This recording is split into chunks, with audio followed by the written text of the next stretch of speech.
आहे एक सुंदर शहर आणि शहराच्या ह्या ठिकाणी सगळे गरीब लोक राहतात। ह्या गरीब लोकांच्या वस्तीवर एका दुष्ट राक्षसाने हल्ला केला। त्या राक्षसाने जांभळ्या रंगाचे धोतर नेसले आहे।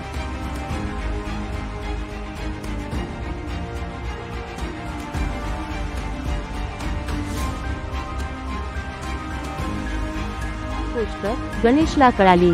गणेशने ही गोष्ट हिंदू रेव्हेंजर्स यांच्या टीम लीडर गीताला सांगितली आणि मग सर्व हिंदू रेव्हेंजर्स म्हणजेच गीता, गणेश, नारायण, विनायक, विश्वनाथ आणि तुलसी हे सर्वजण एकत्र आले त्या दुष्ट राक्षसाचा सामना करण्यासाठी।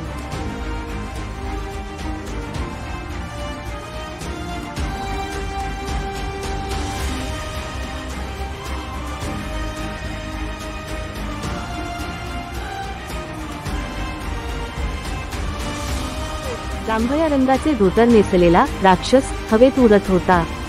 हिंदू रेव्हेंजर्स यांना पाहताच त्याने त्यांच्यावर हल्ला केला, पण हिंदू रेव्हेंजर्स घाबरले नाहीत। निडरपणे त्यांनी आपल्या हातात बंदुका घेतल्या आणि दुष्ट राक्षसावर पलटवार केला।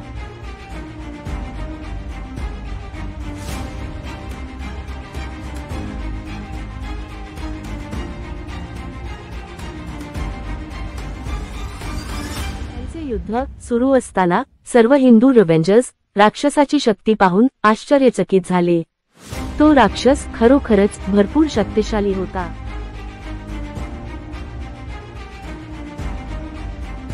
तरीही हिंदू रेव्हेंजर्स मागे हटले नाहीत। त्यांनी एकत्रितपणे त्या दुष्ट राक्षसावर अनेक वार केले आणि त्याचा सर्वनाश केला। तर अशा प्रकारे हिंदू रेव्हेंजर्स यांनी शहरातील या गरीब लोकांच्या वस्तीचे रक्षण केले। येणाऱ्या काळात सुद्धा हिंदू रेव्हेंजर्स असेच सर्वांचे रक्षण करणार।